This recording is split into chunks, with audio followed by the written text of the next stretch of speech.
All right, ladies and gentlemen, it is time for Red Rain episode 163 for the second week in a row on a Victory Monday. Please welcome in your host, Walter Mitchell. Thank you, Kyle Little Rock Ledbetter, sporting once again his University of Arizona sweatshirt in his continual support of Arizona and our Cardinals. It's a Victory Monday again. Actually, we've had two in 7 days, and actually, we can call it a Victory Tuesday because for the first time in 3 years, the Cardinals have won 2 games in a row. Woo! Oh, finally got that 400-pound gorilla off our backs and in breathtaking fashion in Miami. And I got to tell you, the way the game started, I was on Twitter ranting. And fortunately, my rants didn't age well yesterday. Well, they did sort of on the defensive end. My first rant was, no carryover once again from one game to the next defensively. It's like we press reset every game, and these giving up these long, tedious, time-consuming scoring drives where every third down is an easy pitch and catch. It was just so frustrating. And here's my thing. I think we have the athletes to cover people. It's not a question of the athletes. Now, we do need an upgraded pass rush, and hopefully, that will be taken care of and addressed over the next, week or two, or before November 5th, because obviously we need some help there. But we have some really good athletes. I mean, we have a guy sitting on the bench in Dadrion Taylor Demerson, who I think is one of the best cover guys, a dynamic difference maker in coverage.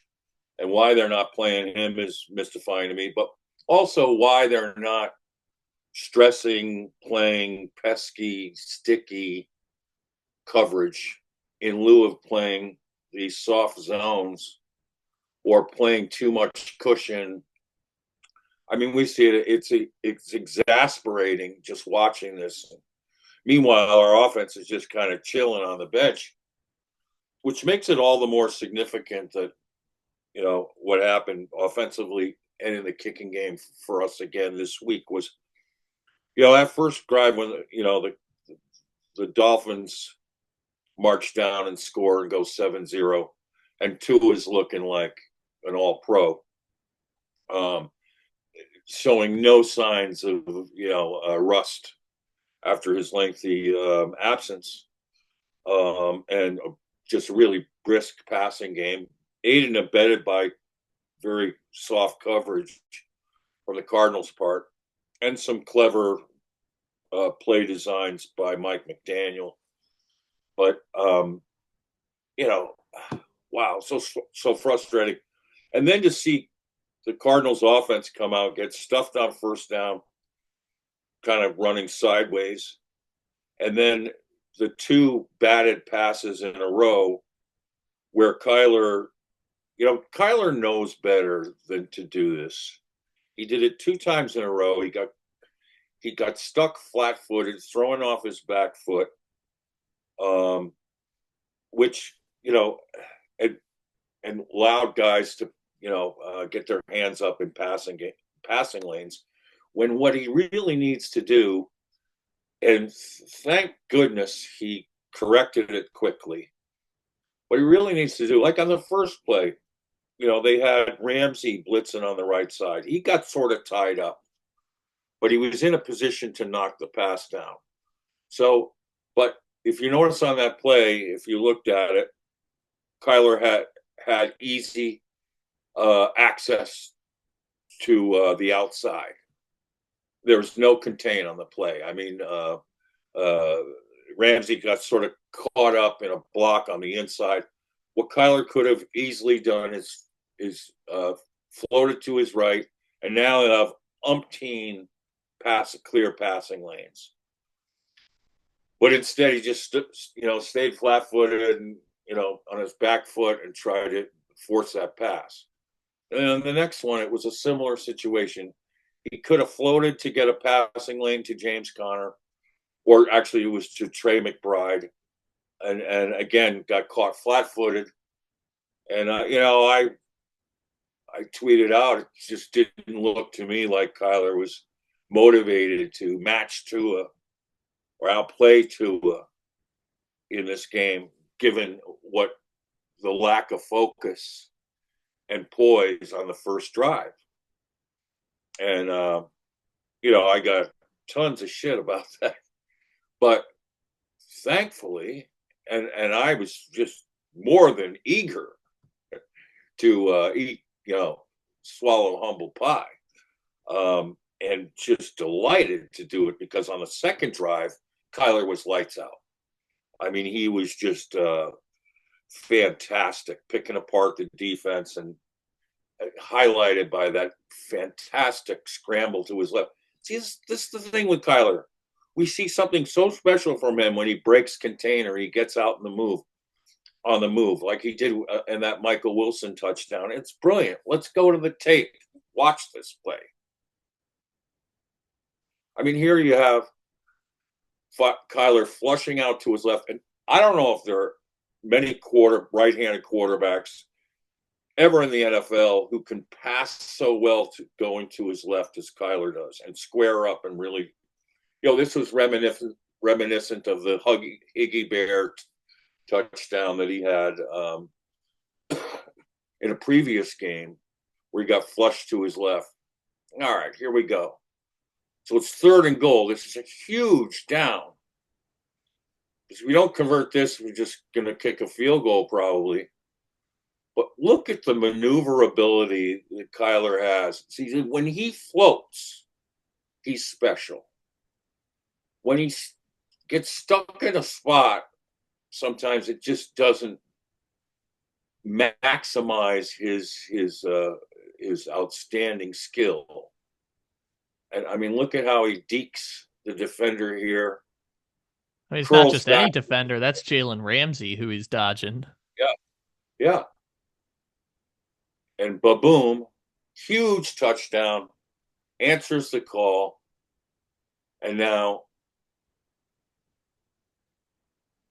there was a knock on my door and someone was delivering a humble pie. And I was eagerly accepting it and really relieved to accept it. Because, that Green Bay game, the slow start, it was similar, like sort of batted down passes. I get getting anxious. Are we ever going to see us win 2 games in a row? So, but my tweet thankfully did not age well on the questioning of Kyler being motivated to outduel Tua, because guess what? He did. And Tua was playing a really fine game, so it took a lot. But let's just be clear, too, is that I'm not sure the Cardinals are going to be able to sustain not playing well for whole quarters in other games, especially coming out, as they did in the first quarter again. This has been a problem. And I think, they got to tighten things down on defense. They got to play. I've been saying this for weeks now, make a full commitment to man coverage. The zones are not working. And now hopefully we'll get some help to pressure the passer. The guys that I like are Harold Landry, a Boston College grad. He and Zach Allen were the best combo ends that maybe the Eagles have had in ages, although Azarako this year on the edge for PC is pretty special. But I've always loved Harold Landry. He's got the size, he can rush power, and he's got the quickness to bend the edge. He would be a fine addition. I really like Josh Uche, who the Patriots kept out of yesterday's game, and they won over the Jets, which was awesome. Uche from Michigan, I've always liked as a pass rusher. He could be our designated pass rusher off the edge, and he could be a big help. He's in a 1-year deal, so the Patriots are, wanting to get some value in return for him, and do not intend to sign him long term, I guess. So he's one that I would really like. Azeez Ojulari. His injury history kind of concerns me, and I don't know if we can grab him as well. Imagine if we could get two. If we can get one of the first two, Landry or Uche, and then find a way to pick up BJ's brother, that would be a huge boost for the Cardinals. And hopefully Darius Robinson is on the verge of returning. This is a key week for him, because they got to make up their minds at the end of this week.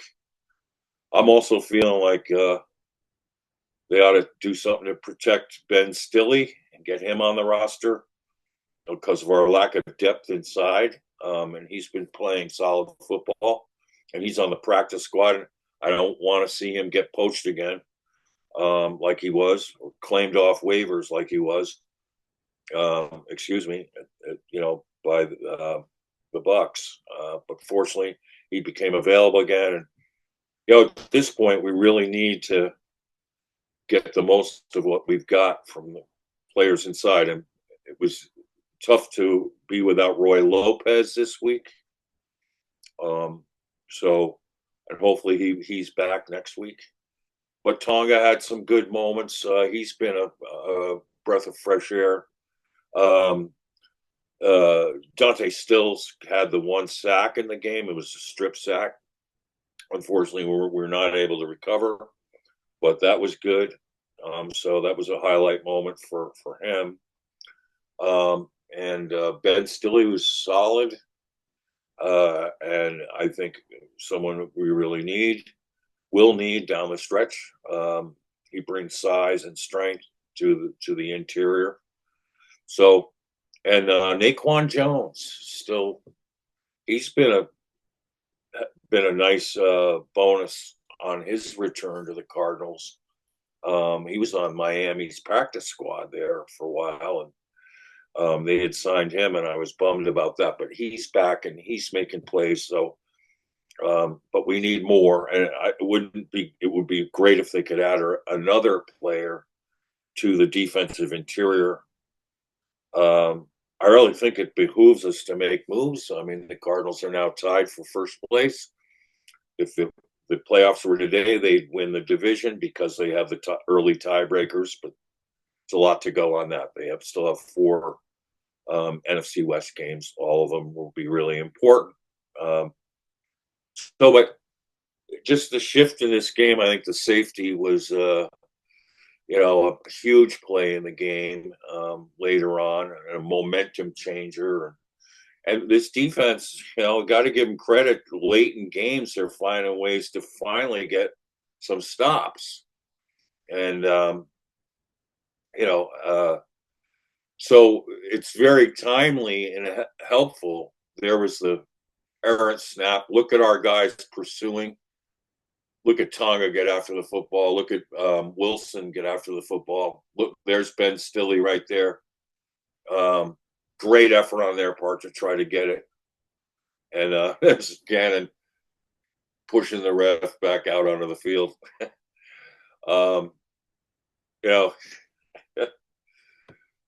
This has been a really good week for Jonathan Gannon and his stock, and he's endearing himself to the Fox crews and to his players.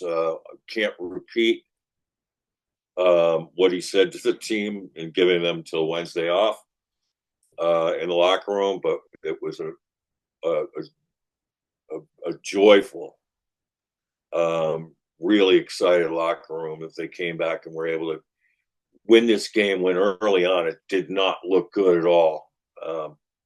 So let's go track some of these breathtaking plays the Cardinals made on offense. And I say breathtaking because let's, put it this way. I'm not sure if any of these plays are not made, just even one of them, maybe we're here, lamenting another, rough road loss for the Cardinals. Instead, Kyle, you can go through. Oh, look at this. Okay, we got down by 8, third quarter. There goes Kyler. There goes Marvin Harrison Jr. These crossing routes, gang, he is dynamic.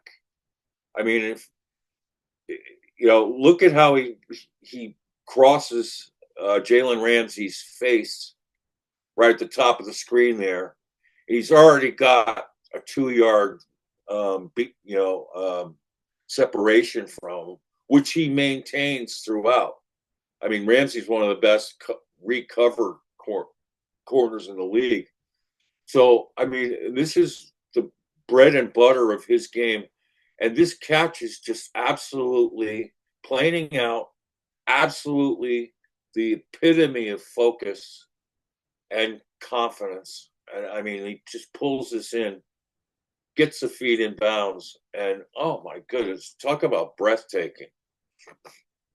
Cardinals would then try to go to tie the game, and James Conner tried to leap into the end zone from too far out, and so it was still a 2-point game. But the Cardinals are fully back in this game, largely because of this touchdown and the excitement that it brought and the electricity that it brought to the team.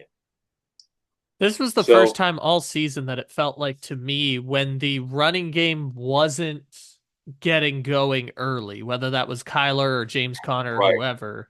This was the first time where it felt like they were improvising and using the pass like the run. And that was something that we talked about a couple of weeks ago, is like, it doesn't, if the attack isn't as balanced as you'd like it to be, there are other ways to run offense. And this was the first time that it felt like they switched it up mid-game. Running wasn't working, so they started going to McBride. Right. They started going to Greg Dortch in short field options, and it actually started making a difference from the beginning of the game where they were struggling to move the ball to the end where they were scoring on pretty much every possession, whereas it's kind of been the opposite throughout the season. They would score early and then stagnate later on in the game.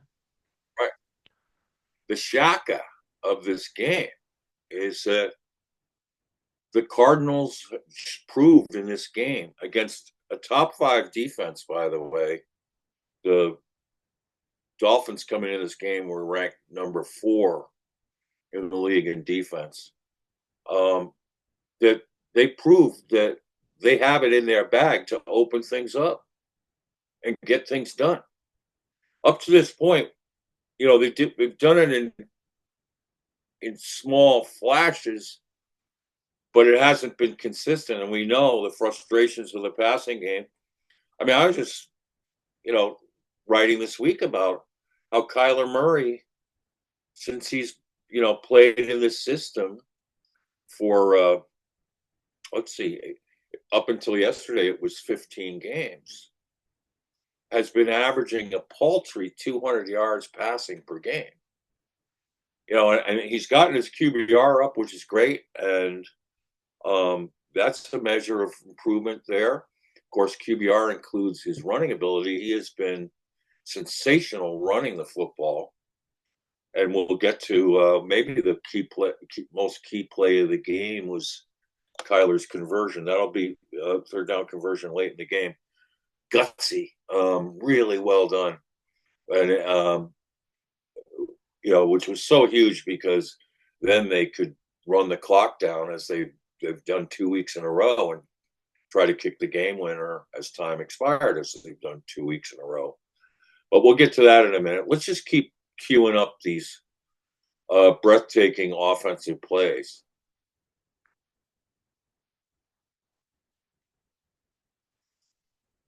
So for this one, we've got the first play coming out of the second half where Kyler rolls to his right, comes Yep. back across his body to Trey McBride, and McBride goes up and over the Dolphin defender, leaps over a defender for a big play that would set up, I believe this was a field goal drive, so it would set up a field goal after that. I wrote leaping over tall buildings with a single bound in the article I wrote this morning of just profiling the highlights. And it was National Tight Ends Day.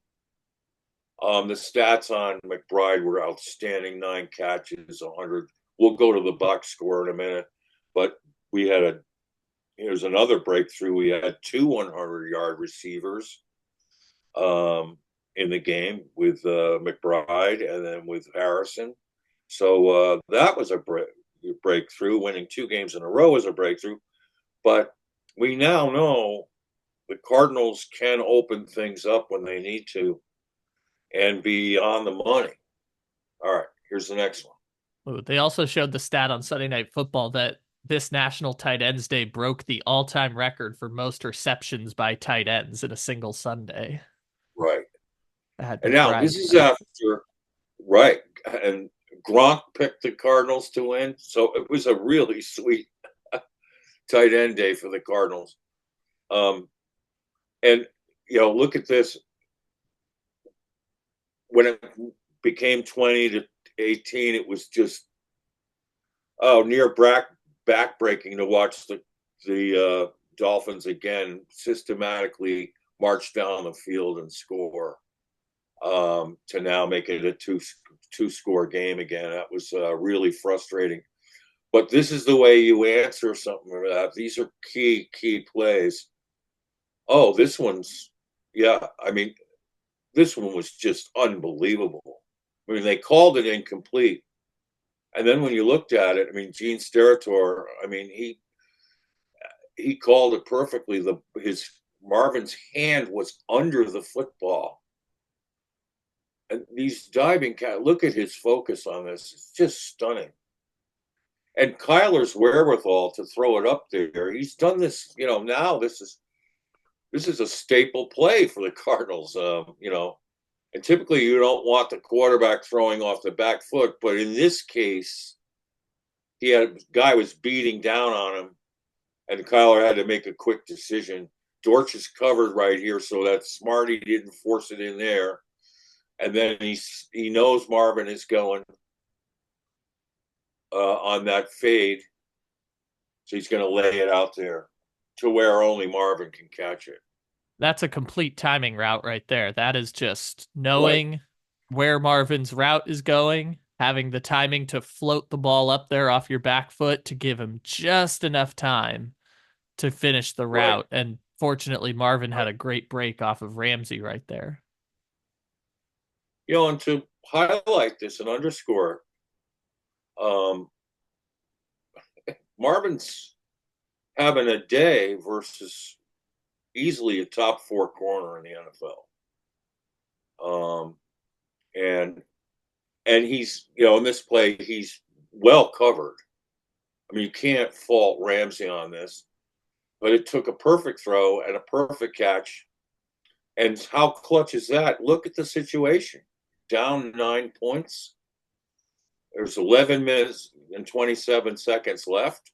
It was another 3rd down. I mean, what happens if this is incomplete?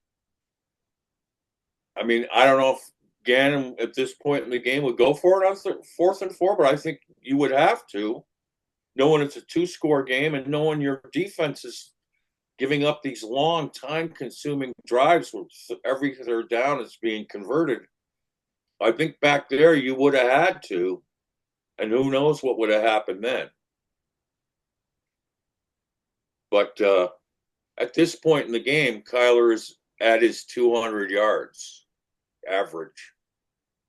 But boy, oh boy, these last 11 minutes of the game, stuff started happening passing-wise for Kyler Murray. So I think he ended up over 300. He did like 307 or something. All right, another play.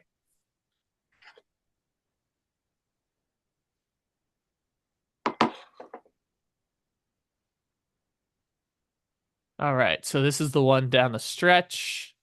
So second and Oh, look at this. 15. Okay, so now we cut it. Yes. Oh, look at that. Laser. Right on. Now this is just so well thrown in between defenders. And a great catch by Marvin, knowing he's going to get hammered. Great concentration again. How about Marvin Harrison coming to play this week? Oh, my goodness.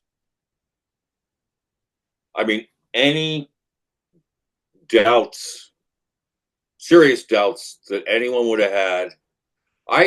My thing was, I think it was going to take some time for him to assimilate, not only into the Cardinals' offense of being run heavy first, but also, in trying to beat NFL corners. Well, this assimilation came really well and fast yesterday for Marvin Harrison Jr. And, the sky's the limit for him. And I think this behooves the Cardinals to make their offense a little bit more balanced in terms of passing the football and opening things up at times. So that was awesome. Next up. By the way, Kyler's protection, I think overall has been really good. It's a little ragged at times, but Kyler has been feeling it better. He's been escaping when he needs to. And minus that first drive and the near awful mistake he made about dropping the football on a pass. And then he picked it up and threw it out of bounds. So it didn't cost him, but that was a potential disaster. Some of those things, when he gets caught flat-footed, it's not playing to his strengths. Here's the touchdown, by the way, for Connor. Watch Higgins block coming across. Look at this. Ba-boom. Credit the Cardinals the way they schemed this up and blocked it. Look at McBride sealing off the inside right there. Look at McBride. Look at Paris Johnson Jr. on his down block, and Higgy Bear kicking out the end or the contain man. Oh, look how awesome. far Higgins goes on this play too. He starts off right here. He's going to come all the way down to make the block. Hey, National Tight Ends Day. I love our tight ends. I love Higgy Bear. I love this guy too, Tip Ryman. We got a good thing going on. Watch him with these three. Yep. Boom. Touchdown. Look at Fro sealing off his man. And Evan Brown, you got to give him credit. Evan Brown. Oh, and Adams. Our boy Isaiah Adams in there on this key play. Yeah, the rookie. Dude can run block. So, look at how Connor took over a game again in the fourth quarter where he wasn't getting his normal yards up until the fourth. But then when we needed the long drive to win the game, he came alive for like 4 and 5 yards a pop. Then do we have that Kyler conversion play? Yes, that is our next video. Absolutely huge. So, but credit the offensive line because, it's been a little ragged at times, as it always is. I mean, trying to keep the pocket clean in the NFL is one of the most daunting tasks imaginable. And, but it's the third game in a row where the Cardinals have not given up a sack. And it's a combination of Kyler feeling the pressure and avoiding it, but a lot of the time getting clean like he did on that laser up the middle to Marvin Harrison Jr. Okay, so this comes just a few another plays after the key, last Marvin catch. key third down. We are in field goal range, but the Dolphins have been using their timeouts. And if we don't get this and we go for the field goal, they would have a minute and 40 seconds left. Okay.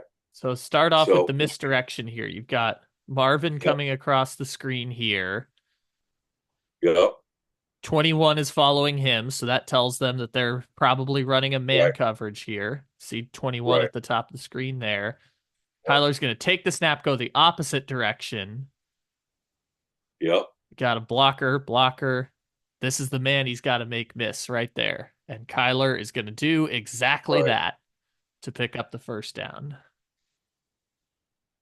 yep. Michael Wilson making a good block there. Look at that. Huge, Yeah, because you've got Seal right huge. here. I think that's Froholt. Cologne, right. Cologne was sealing off the inside over there with Froholt. Look at you could drive a truck through that lane right there, gang. Look at Michael Wilson. Look at Beach. They got this all lined up. And as Kyle said, look at the block there we get from the running back. As Kyle said, it's one-on-one with the safety. I think that's Kyler's up for the task. Yeah, I He think that's bends it Boye back. Mafe for the Dolphins right there that he's got to beat. Could have done maybe turn it up a little quicker than he did. But here's the nifty slip. Breaks through an arm tackle, doesn't go down. Then he's going to get hit from the side and launches forward, gets the first down, and then it's James Conner time, and it's roll the clock down, and they set it up just on the left hash mark where Chad Ryland likes. And let's see the Chad Ryland game winner so we can Yes. just revel in it one more time.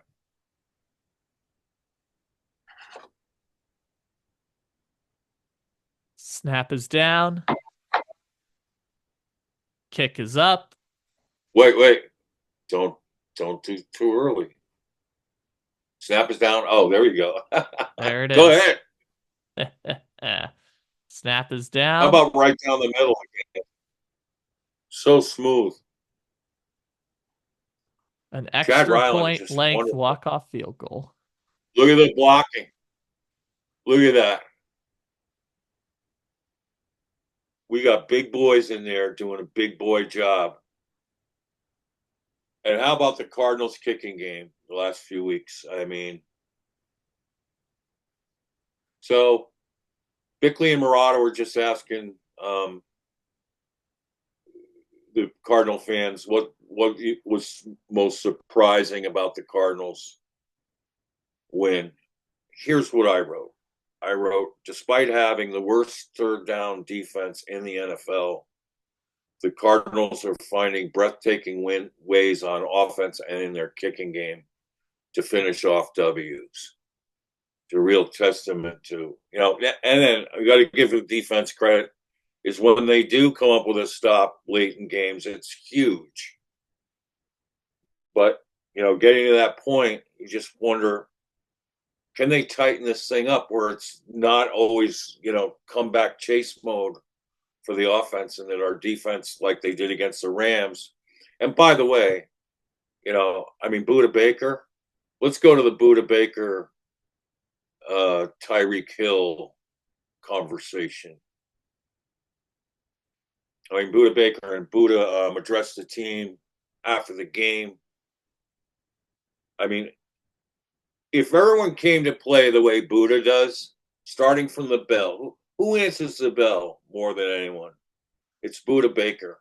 And God, it's just so awesome that we have this guy on our team. And I can't see how in the world you ever get rid of him.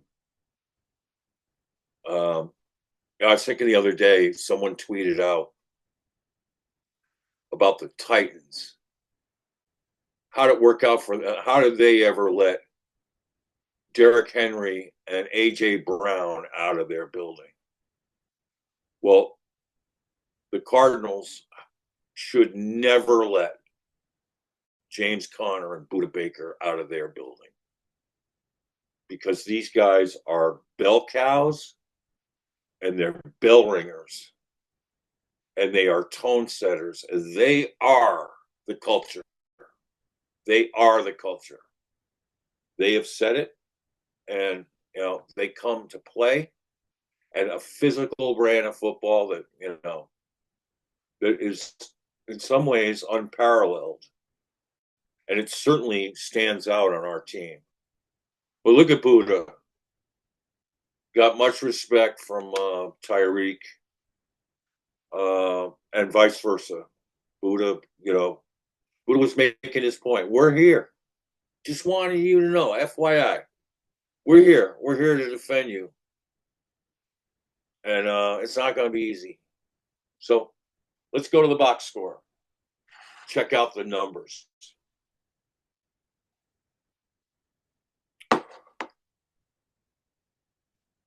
I mean, sometimes the numbers tell the story in different ways, and I think in this game it's telling.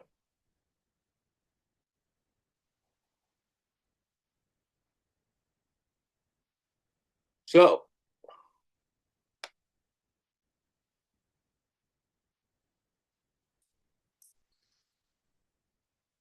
look at the passing stats.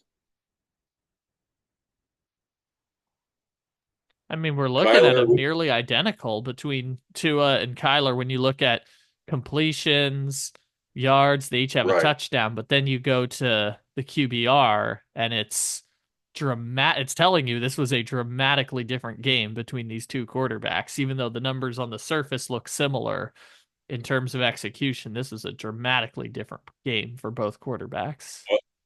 What helps the QBR is no sacks.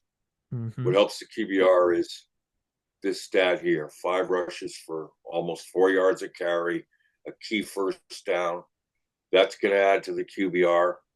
No interceptions, 2 touchdowns, 26, 36, 307 yards. This is, in my opinion, I think this was Kyler's best game of the Gannon era. I mean, I know he played great at Philly last year, and I know that Rams game was a near perfect game. But under the circumstances and under the hole in which the Cardinals had dug for themselves, unlike the Ram games, they came out hot and stayed hot. To answer the bell like this, Kyler's 0-1 against Tua in that fateful game where Kyler played lights out for 3 quarters. Then Brian Flores devised a fourth quarter plan that created some 3-and-outs for the Cardinals and some 4-and-out, actually, when they went to try to get a 4 inches and didn't get it.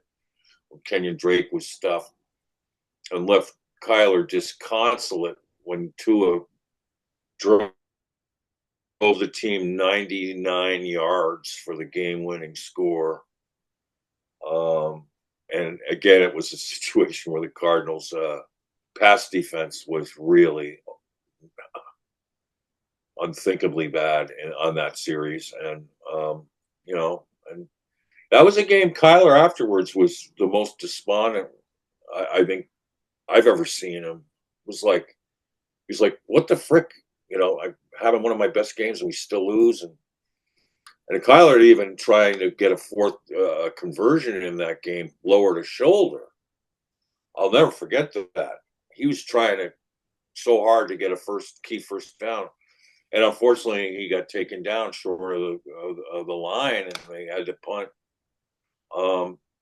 This was in the fourth quarter, but this was because Flores had run sort of an umbrella of linebackers to help stop Kyler's running ability, and it worked. And then other teams followed that, like Belichick did, and Pete Carroll did later, leading to victories over the Cardinals. Um, but man, kudos to Kyler. That's such a great line. Particularly the first quarter was, the first his first series was his worst. And kudos to Tua after the lengthy, hiatus to come back. That's a really good line for him. And but the QBR for him was affected by the sack, and And but his having passer to rating was the other part that messes with the QBR is the having to bat the safety out of the back of the end zone. That works against his fine. QBR too, because it essentially acts as a Yes, turnover. yeah, and he had a couple ball handling issues that would have cost that as well. So, but other than that, I mean, Ashane, Devon Ashane, Achan. Ashane, Chan, yeah. What a day! That 47-yard run was just um, so frustrating, uh, to watch. And Yeah, because Mostert, they held him in check, but he had a couple key plays, and for us, it was a down day statistically for James Conner. Credit the Dolphins' good defense for keying on him and getting after him. But his best play was at the end, and the touchdown got us close, and then salting away the clock. And that last drive, it was classic Conner, fourth quarter takeover type scenario, and he answered the bell there. you How know, about Trey Benson's 1 yard, one carry for 10 yards where he fought like hell? That was fantastic from him. I'm really happy to see that from him. I think Benson's just, like Marvin Harrison Jr., he's trying to find his way, but the talent is quite evident. And, the effort was surely there yesterday. And I thought he made a nice block on a passing play, too, that I saw. So he might have a nice PFF grade this week for those efforts. Go ahead. What were you going to say? no, no worries. Something as it related to Connor, something that I do as an activity sometimes, to get a better average of what a player actually is performing is I take out their longest carry and their shortest carry from the day, and then look Right, at the right. the median basically. And if you do that Median. with James That's smart. Conner, you take out the 17-yard play and I think he had a negative 2 yard rush in there. So if you take out the negative 2 yard play and the 17-yard play, Right, basically 2.1 yards per carry for James right, Conner, which right, is a really bad day. A really bad day to go for only 2.1 yards per carry. But the fact that the Cardinals as a team rush for essentially 3 yards a carry, that Connor's rushing 2 yards a carry, that he right, doesn't get in on the 2 point conversion, and the Cardinals passing attack still finds a way to make it so that at the end of the day, the Cardinals have more yards of offense than the Dolphins is something that we haven't seen all year from the Cardinals. They've won games in different ways and obviously on 3 walk-off game-winning field goals, but we haven't seen a day where the rushing defense is rendering James Conner essentially ineffective, at least until the very end when Conner punches in that touchdown. But for most of the game, he's not as effective as the Cardinals need him to be, and yet the Cardinals still find a way to generate offense. That's something that we haven't seen in their victories yet this season. right. And in this game, the Cardinals said, "Okay, you're going to load the box and focus on James Conner."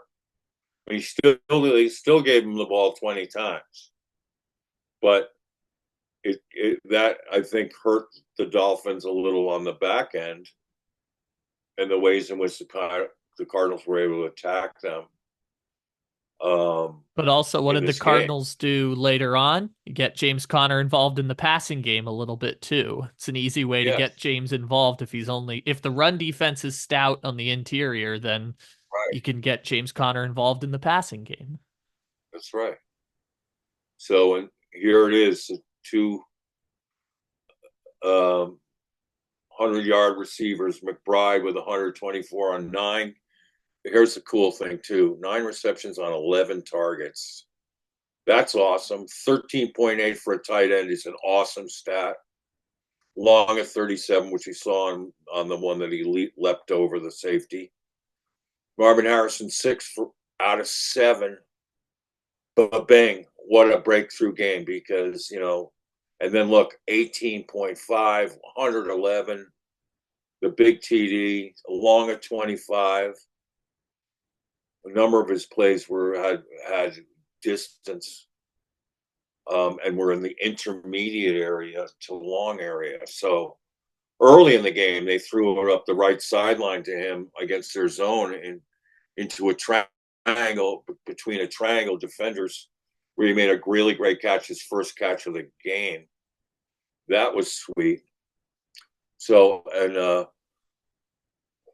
Michael Wilson, I thought played really well, despite not getting much. 5 out of 6. This was a shorter, average than normal for him, but the big touchdown. And then, Connor, as you said, 2 for 16 on 3 targets, 8.0 average is really good for a running back. Higgins, 2 catches for, out of two targets. He contributed, plus in his blocking.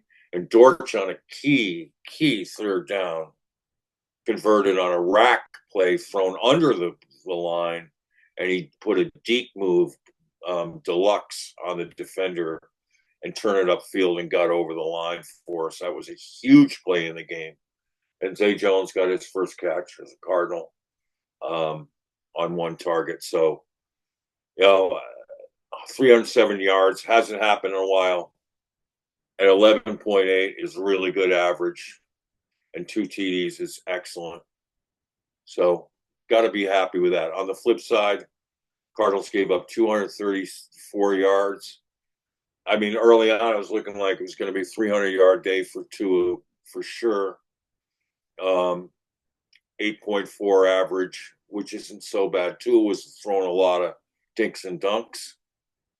But still, I mean, if you look at it by the end, if you could said we're going to hold Tyreek Hill to 72 yards, I think, and no touchdowns, I think you would have taken that. And Waddle to 45 yards, I think you would have taken that. But still, I mean, now let's go down and check out the defense before we go to the team stats, but I'll point out more about Miami's offense and the team stats. One other small note while we're on the receiving real quick. Last year, the Cardinals had 2 games the entire season with a receiver going for 100 yards. They had 2 in this game. And the last time the Cardinals had had 2 players go for 100 receiving yards in a game was week 3 of the 2021 season. Correct. Yes. With AJ Green and Christian Kirk. Yes. Pretty incredible. Remember those? All right. So Budda leading the way. 6 solo, 12 tackles. The tackle for loss, the pass defense.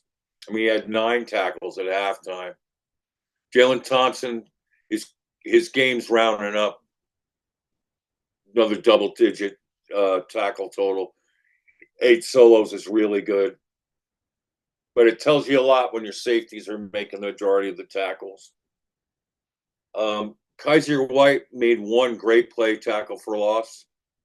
And here's the thing with White. I still wonder, I mean, is he, I mean, looking at the, I would have liked to see him, more. I mean, he was guessing wrong a lot on the inside. I just don't get the feeling like he's cut out to be a Mike. And I know JG loves him and they want to trust him. And I was thinking too, if we could get a middle linebacker in a trade, and then move White to like weak linebacker, because we're just not stout enough inside there with him. He did split the gap and made a tackle there, and that was good. A lot of those tackles were in coverage, just making chase down tackles when against their the easy throws that Tua had against the zones and the running backs. I mean, White's pretty good in space, but between the tackles, is he the guy that's really going to get you, what you need production wise from a Mike? I just haven't seen it from the beginning. He's a really, high spirited guy with a go-to motor. But you need a guy who's extra physical to be able to handle that. And I think there are times in games when he tackles very physically, which is awesome. And he has had his fair shares in coverage too this year, which has been tough. But Mac Wilson, solid, but not spectacular in this game. We needed more from the linebackers versus their run and didn't get it. Stills got the one sack, the tackle for loss. Stills made a presence. Garrett Williams didn't see his name called because typically he's blanking and he's the one guy blanking a receiver. Starling Thomas made the great, play at the back of the end zone. That some people said was pass interference. I didn't see that, but he was right there. So he made a huge impact on that play. But we were giving up a lot of cushion to other receivers. I thought Victor Dimukice played pretty dang well. He was coming off that edge pretty hard, and he was giving Tua some pressure. So we don't have a pressure thing there, but I think he had 3 or 4 pressures. Collier, I didn't see much out of. Papo made the good coverage play up the sideline on the tight end, or was it their fullback? I think it was the tight end, one of the tight ends. Naquan Jones, not a big day production-wise, but I thought he was hustling like he does. Tonga, again, not a big day production-wise, but still held up his own in the middle. Darren Hall, a Darren Hall sighting. Good for him. Interesting that they activated Devad Wilson and did not activate Katro Clark. Really disappointed in, to see Katro being shunned. Just still don't understand that. Just as I don't understand why Dadrion Taylor Demerson is not on this,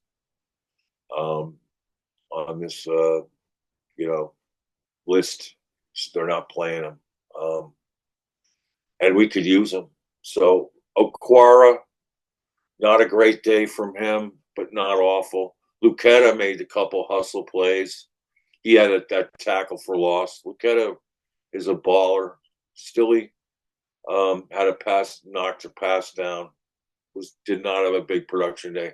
So inside, we were hurting.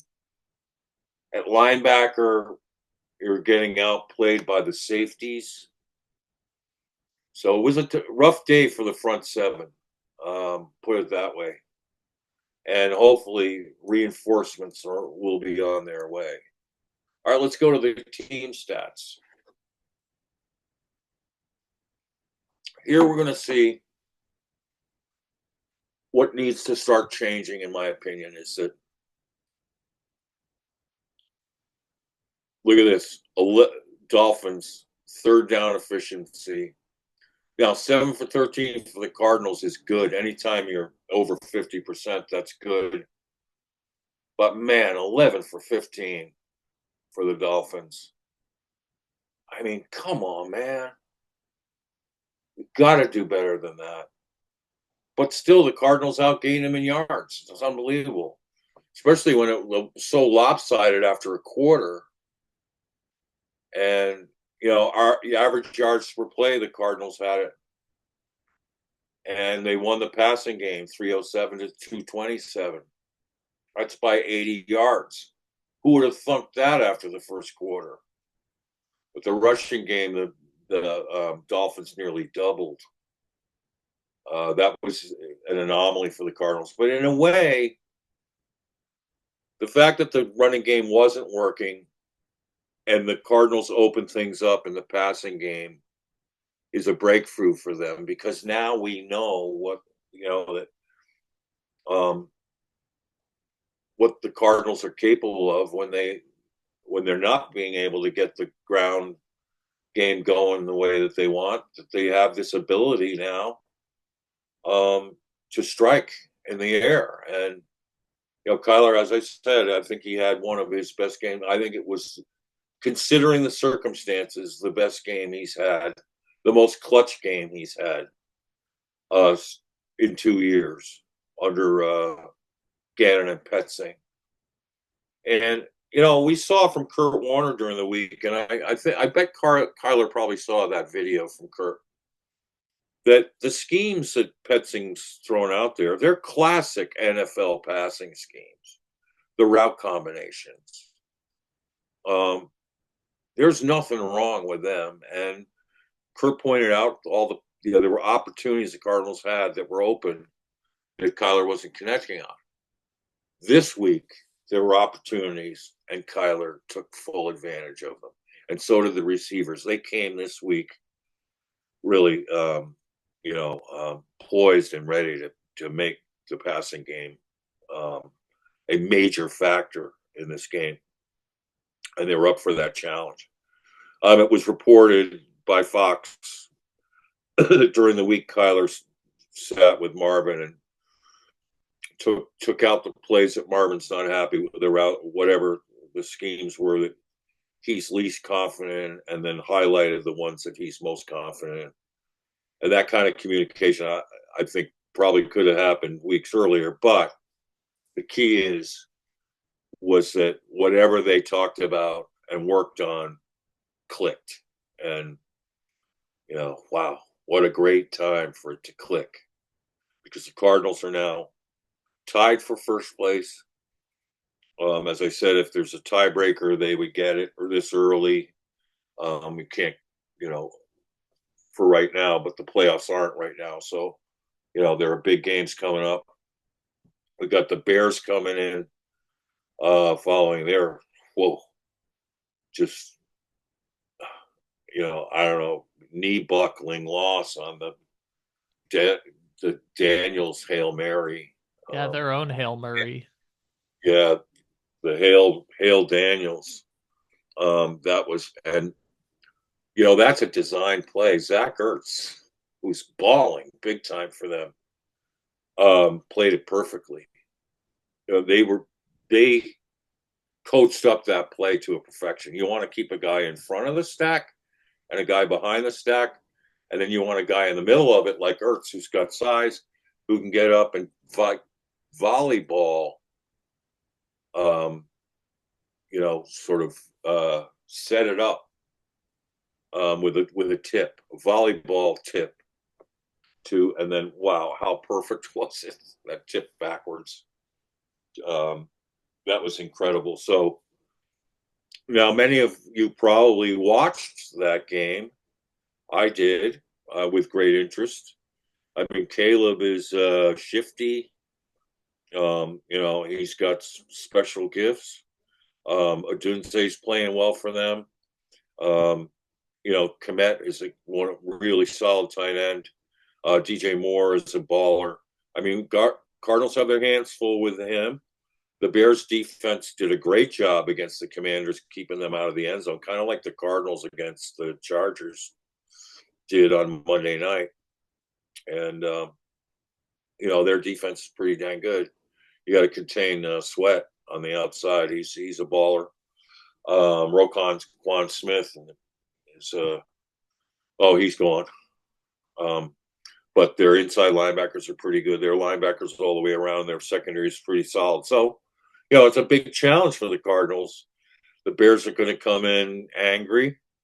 The other thing is you got Matt Eberflus coaching the Bears, who was with Gannon. They're very close. I mean, Eberflus was a DC, and Gannon was one of his key assistants. So Eberflus will have a very strong handle on Jonathan Gannon defense because it's schemed very much like his own. So in some ways, that could be, give Eberflus a head start on preparing for the Cardinals. But and I think Eberflus has also had Drew Petzing on his staff at some point back when they were on the Colts, I believe, or the Vikings. Not sure if they've crossed paths, but it's going to be an interesting dynamic because in many ways, Jonathan Gannon looks up to Eberflus as a mentor and has often said how much he appreciates what he learned from Eberflus. So, it's a big NFC West matchup. The Cardinals are 2-3 in the conference. So it would be good to get to 3-3. It'd be good to get to keep this thing rolling. The last time they won 3 in a row was in the 7-0 stretch. And this was the last time they won 2 in a row, too. Unbelievable to think that in 3 years. Since then, it was a week 7 that they last won in 2021, 2 games in a row. So, but 3, you go back to 2021 as well, because they went 7-0.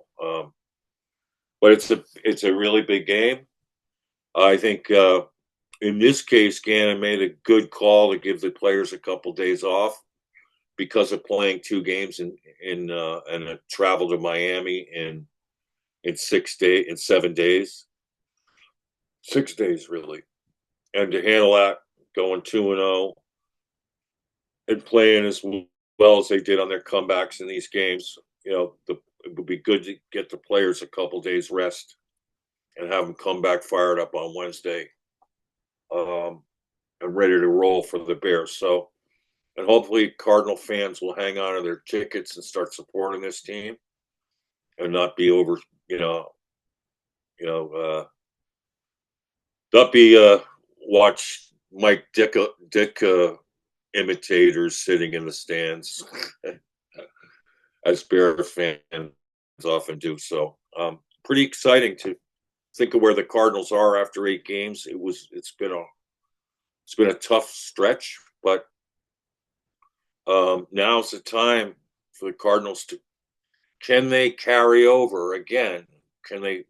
Will it be just pressing a reset to start the Bears game, or will there be this time a carryover from their late game, late fourth quarter play in all 3 phases into this Bears game? That's the big challenge is getting to play 60 minutes of great, tough, competitive, aggressive football. So, Kyle, your parting words?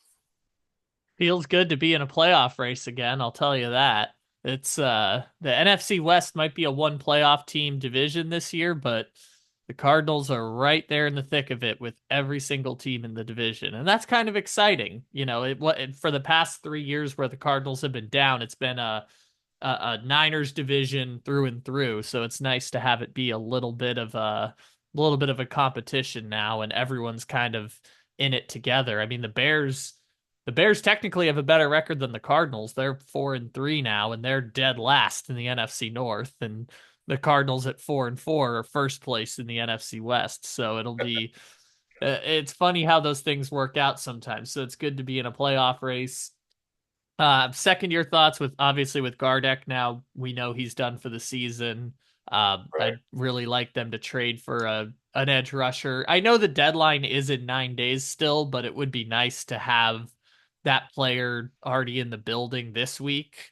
Right. Especially because the Cardinals don't have a bye coming up soon. So it would be good Right. to make the move now while they have time, but we'll see what ends up happening. But I'm excited that the Cardinals have a 2-game win streak. They're in the thick of a playoff race now, and these next few games coming up are going to be important, starting with the Bears. Then they play the below 500 Jets, the Seahawks. I think they play 2 in a row, and I think they have the Patriots in there somewhere too. So they have winnable games certainly coming up, and games that will be very important for a potential playoff race. Right. And, you know, this team is building some momentum, and it'll be, you know, a challenge for them to keep the pedal on the metal. And because this is really exciting what they've got going now, and particularly on offense. If they can get us, you know, more consistent performance from the defense. And, you know, I mean, I like how pesky Max Melton is in coverage. I like how, you know, Garrett Williams has got the best PFF grade in coverage in the NFL. I mean, you've got these guys who can cover. Starling Thomas has played well in coverage, but for whatever reason, they have him playing too much cushion at times. I mean, I'd like to really see them buckle down and start defending people. And as I say, they've got a secret weapon in Jadrian Taylor Demerson. I can get him into passing downs in sub packages. I think it would be wise of them to do it. I'm still a fan of Catrell Clark. He can play inside, outside. I mean, they've got some people out there that can know they can work hard on coverage and be much more pesky than they're being in their zones. So that's a big deal. They've got to somehow cut down on these third down conversions. They're the worst in the NFL, and that's a big challenge for them to try to turn that around. But wow, it's just so thrilling to see the Cardinals come back two games in a row in 6 days, and to seal out games as well thought out as you could possibly do, and as well executed as you can do. I mean, that part of it has been sheer poetry. The way the coaches have that set up as a formula for winning. It's just, run out of the clock and set your kicker up for a game winner is awesome. And particularly the way that this kid's delivering, Chad Ryland, as smooth and as cool as he's looked. So, again, I mean, if there were a red rain of confetti to throw from the stands at Coral Gables yesterday, wow! I mean, it would have strewn down onto our players and on our great traveling fans who were there to see the game, and so in the interim, pals, may the red rain shower down on you into a red sea. Red rain.